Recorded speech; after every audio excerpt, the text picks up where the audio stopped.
Mora još. Digni pozad.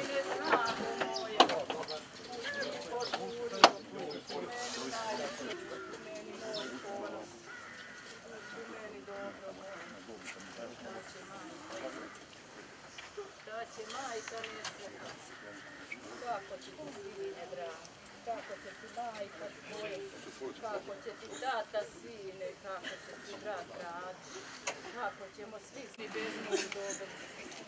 U meni kukavic, i vijeka vidi sreći.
Mama stavila gusle sinu mome, volio da sluša. Kurano moj, stavila majka parte, pustio brat cigare, stavio brat u školu. Sjedi da nam nije ničega svega.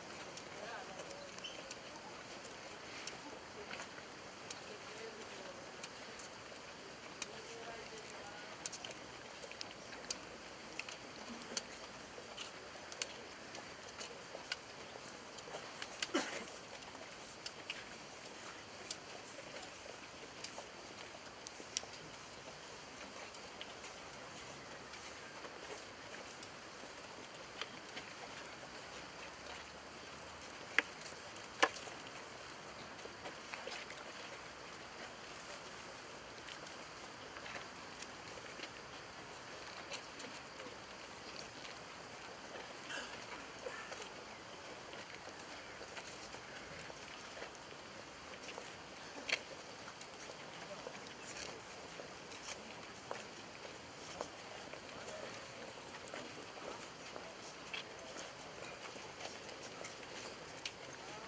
Kako će majka bez?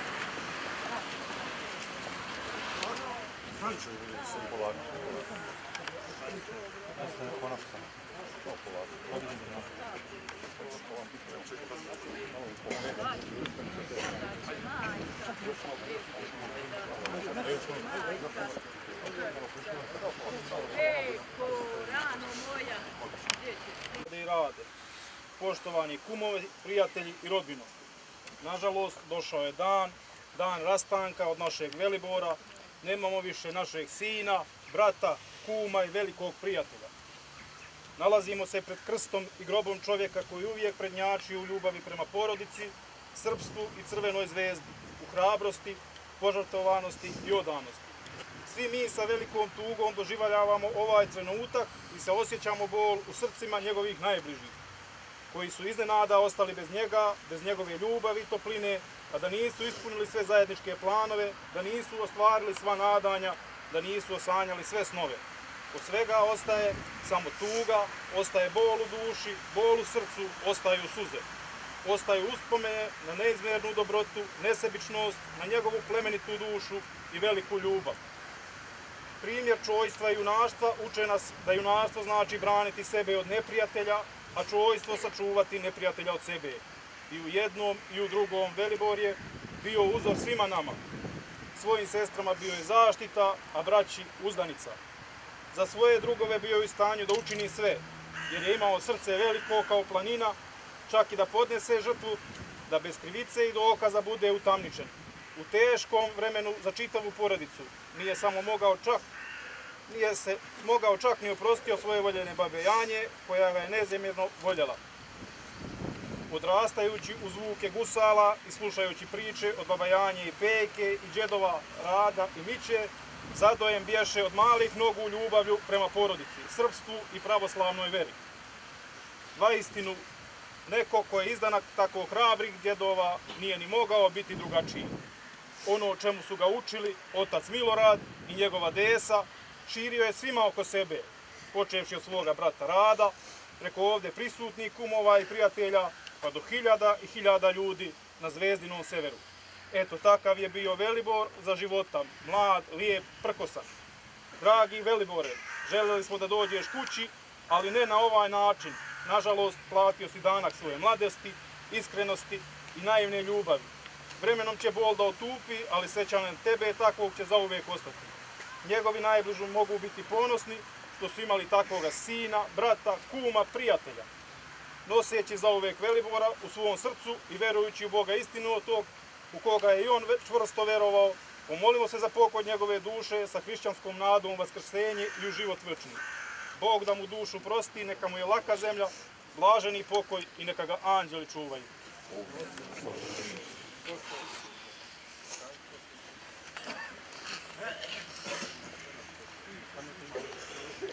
Velibore, brate, kućo, još jedan si od naših koji su nas prerano napustili. Iznenada, dok smo razmišljali na koji način da obeležimo osvajanje dugo čekane titule. Ostajemo bez tebe, ali bit ćeš sa nama i sada i u svim budućim pobedama. Da nas vodiš kako si samo ti umeo. Bog zna zašto je moralo ovako. Molit ćemo se za tebe. Da odeš na mnogo lepše mesto gde odlaze hrabri, odani, vedri. Kakav si bio. Ti se tamo pred Bogom i svetima moli sa ostalima za Srbiju, za pobjede, za nas. Baš to nesrećno jutro probudilo me razmišljanje, euforija. Stojimo na autobusu sa igračima, hiljade ljudi u korteu iza nas. Vodimo navijanje. Nema tebe, nema autobusa, nema kortea.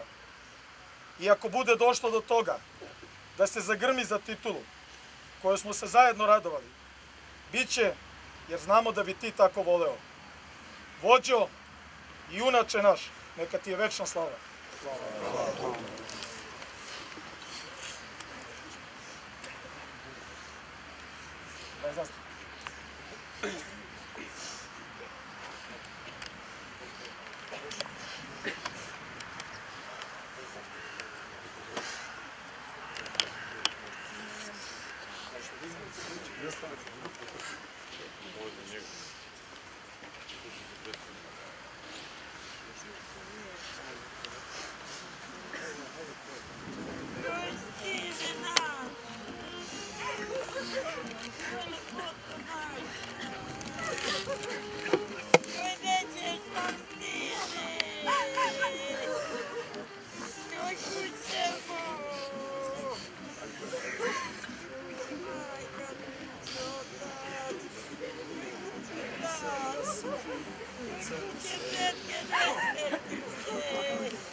Joj, veliko reći, joj, dajte ti